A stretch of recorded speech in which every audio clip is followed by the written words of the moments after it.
দুনিয়া তো কেউ ছাড়তে চায় না, সবাই দুনিয়াতে থাকতে চায়।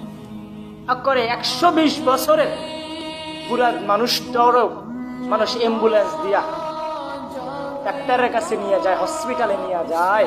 আমার দাদা 120 বছরের দাদা যেন না মরে, আমার 120 বছরের বাবাও যেন না মরে।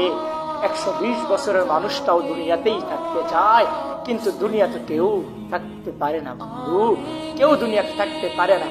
করে 120 বছরের মানুষটা মরতে চায় না, কিন্তু দুনিয়া বলে, মাটি বলে আমি কাউরে থাকতে দেই না দোস্ত, দুনিয়া থাকার যায় না।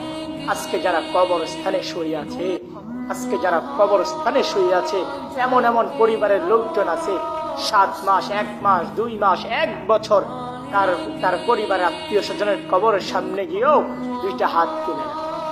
এই বেটা কবরস্থানে আজকে যারা শুয়ে আছে, তারাও তো একদিন তোমার মতো টাইলসওয়ালা বিল্ডিং এ ছিল, ফ্যান এসির নিচেই ছিল, লাইটের নিচেই ছিল, কিন্তু তারা তো আজকে অন্ধকার করবে, তারা তো আজকে অন্ধকার করবে।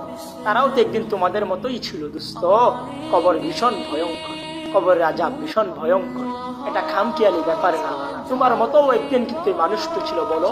তুমি আজকে রাস্তা দিয়া ঘুরতেছো, খাইতেছো, দিন কাটাইতেছো, জীবন যাপন করতেছো, পরিবারের সংসারের মন দিচ্ছ, তারাও তো একদিন এই কাজটাই করেছিল, কিন্তু ফলাফল তারাও তো কবরে চলে গেছে।